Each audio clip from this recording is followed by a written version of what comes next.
Assalamualaikum warahmatullahi wabarakatuh. Perkenalkan, nama saya Ridandani Putri. Saya berasal dari kelas 2A Pendidikan Jasmani NPM 1921911011. Di sini saya akan memaparkan sedikit materi dari mata kuliah TBM Motorik atau Teori Belajar Mengajar Motorik. Ada beberapa materi yang akan dipaparkan. Yang pertama ada pengertian belajar gerak, yang kedua ada konsep gerak, dan yang ketiga ada ranah gerak. Yang pertama saya akan menjelaskan pengertian belajar gerak menurut Smith tahun 1991 adalah serangkaian proses yang dihubungkan dengan latihan atau pengalaman yang mengarah kepada perubahan-perubahan yang relatif menetap dalam kemampuan seseorang untuk menampilkan latihan gerakan yang terampil. Dalam pengertian di atas mengandung 3 aspek yang sangat penting. Yang pertama ada belajar merupakan pengaruh latihan atau pengalaman. Jadi kemampuan bisa berkembang tanpa dilatih. Kemampuan tersebut berkembang misalnya karena pengaruh kematangan dan pertumbuhan. Contoh, keterampilan berlari. Tanpa berlatih dalam arti sebenarnya, kemampuan berlari akan tetap berkembang karena adanya pengaruh kematangan. Yang kedua, belajar tidak langsung termati. Ketika latihan berlangsung, terjadi banyak perubahan dalam sistem saraf pusat. Perubahan tersebut terjadi karena penganyaman berbagai kemampuan dan pengalaman gerak dalam situasi memori dalam otak. Proses inilah yang memantapkan perubahan agar relatif menetap. Yang ketiga ada perubahan yang terjadi relatif melekat. Banyak perubahan dalam penampilan terjadi sebab lain yang sifatnya hanya sementara, misalnya oleh kelelahan, obat-obatan, atau kondisi lingkungan. Perubahan dalam diri individu yang bersifat sementara diibaratkan sebagai air.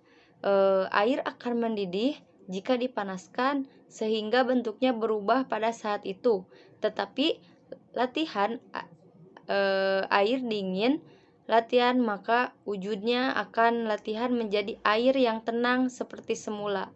Seperti belajar akan mengubah menjadi orang yang benar-benar baru. Yang kedua ada konsep gerak. Konsep gerak adalah tahapan atau pemahaman gerak untuk mengembangkan dan kematangan suatu keterampilan gerak anak yang melibatkan dasar gerak anak. Konsep gerak anak dibagi menjadi beberapa. Yang pertama ada konsep tubuh. Menurut Mahendra tahun 2017 halaman 15, tubuh pada dasarnya dapat dibagi menjadi 2 bagian, yaitu bagian tubuh dan aksi tubuh. Konsep tubuh ini biasanya bergerak dengan upaya menjawab pertanyaan. Misalnya, apa yang bergerak? Tubuh atau bagian tubuh mana yang bergerak atau sedang digunakan? Sedangkan aksi tubuh bisa digunakan untuk menjawab pertanyaan, bagaimana tubuh bergerak dan beraksi. Yang kedua ada konsep ruang. Menurut Mahendra 2017 halaman 16, konsep ruang selalu berkaitan dengan upaya menjawab pertanyaan, ke arah mana kamu bergerak atau di mana dapat melakukan gerakan. Ada beberapa konsep yang harus diketahui mengenai konsep ruang ini, yaitu area dan dimensi ruang. Area merupakan konsep pertama yang harus diketahui oleh anak, bahwa area ini dibagi menjadi beberapa bagian, yaitu wilayah pribadi, umum, dan peralatan. Yang pertama, wilayah pribadi, yaitu ruang yang digunakan seorang untuk melakukan gerakan tanpa menghalangi orang lain, cukup untuk bergerak. Biasanya area pribadi ini digunakan dalam bentuk pembelajaran non-lokomotor, misalnya area anak untuk berbaring. Yang kedua, wilayah umum merupakan seluruh ruangan atau lapangan olahraga yang digunakan semua anak yang terlibat dalam pembelajaran pendidikan. Wilayah yang termasuk wilayah pribadi dan peralatan. Yang ketiga, wilayah peralatan ialah di mana alat-alat yang ada di ruang sekitarnya. Dimensi ruang berhubungan dengan gerakan dapat terjadi pada tingkatan arah dan bidang berbeda. Jadi ruang pribadi itu ruang yang merupakan privasi untuk melakukan gerakan atau olahraga, bisa juga sebagai olahraga, contohnya misalnya berbaring seperti itu. Kalau yang kedua itu wilayah umum itu bisa untuk berolahraga oleh semua umum dan tidak privasi, sebaliknya dari ruang pribadi. Kalau ruang peralatan itu jadi semua alat-alat yang digunakan pada saat olahraga itu akan disimpan pada tempatnya. Yang ketiga ada konsep usaha. Konsep usaha selalu berkaitan dengan menjawab pertanyaan bagaimana gerakan dilakukan. Konsep usaha mempunyai waktu, daya, dan irama yang secara bersamaan menunjukkan adanya usaha. Waktu berkaitan dengan cepat lambatnya gerakan yang dilakukan. Daya berkaitan dengan tenaga yang dikeluarkan, bisa kuat lemah, ringan berat, sedangkan irama waktu dan daya bergabung akan menghasilkan ketukan irama gerakan. Jadi di dalam konsep usaha ini daya, waktu, dan irama itu akan berkaitan, saling berkolaborasi sehingga menjadi ketukan atau gerakan. Yang keempat ada konsep keterhubungan. Konsep keterhubungan selalu berkaitan dengan upaya menjawab pertanyaan bagaimana gerakan dilakukan dalam kaitannya orang atau aspek lain. Misalnya, contohnya terpaut sama dengan terpisah, bertemu, berpisah, memimpin, mengikuti, bergabung, berpencar.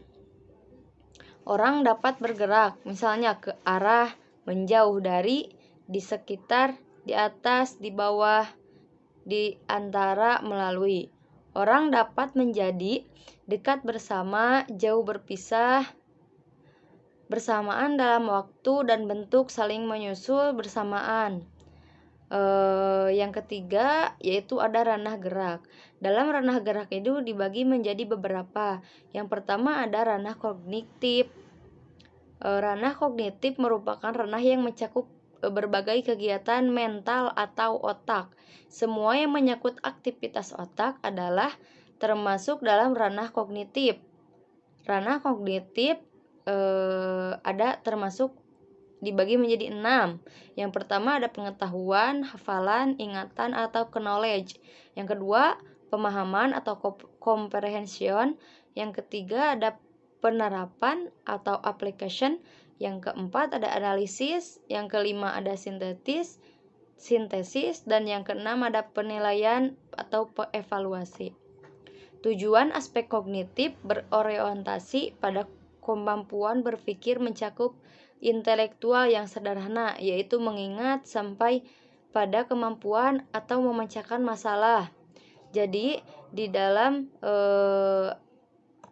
ranah kognitif ini, misalnya dalam olahraga, ketika seseorang belajar itu akan menggunakan daya ingat. Jadi ranah kognitif ini sangat berguna dalam kehidupan. Jika misalnya seseorang sedang berlatih ataupun bermain apapun, pasti akan mengingat apa yang dilakukan. Jadi terus akan mengingat, dan juga ketika pertandingan mental akan sangat berpengaruh ketika bermain. Misalnya dalam bermain sepak bola, jika mentalnya tidak kuat, maka akan seperti lemah karena mentalnya yang tidak kuat.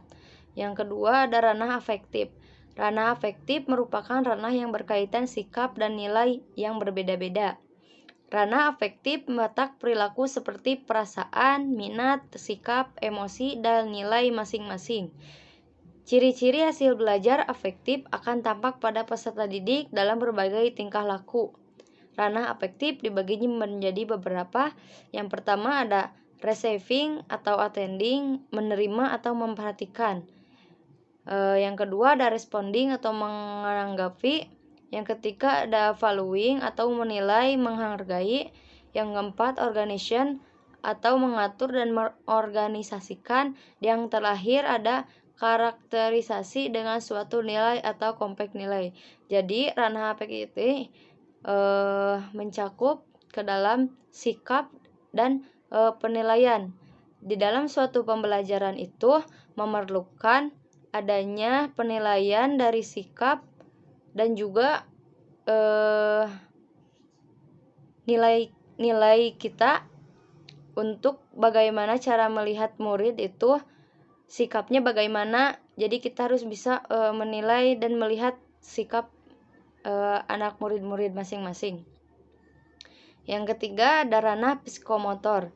Ranah psikomotor merupakan ranah yang erat berkaitan dengan keterampilan atau skill, kemampuan bertindak setelah seseorang menerima pengalaman tertentu yang telah mereka tekunin. Hasil belajar psikomotor ini sebenarnya merupakan kelanjutan dari hasil belajar kognitif atau memahami sesuatu. Ranah psikomotor adalah berhubungan dengan aktivitas fisik, misalnya lari, lompat, melukis, menari, memukul, dan sebagainya.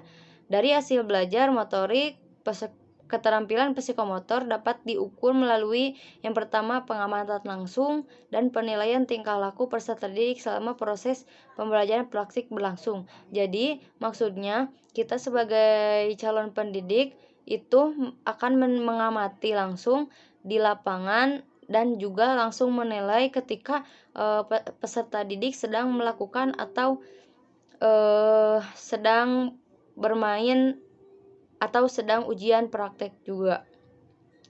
Terus sesudah mengikuti pembelajaran yaitu dengan jalan memberikan tes kepada peserta didik untuk mengukur pengetahuan, keterampilan, dan sikap.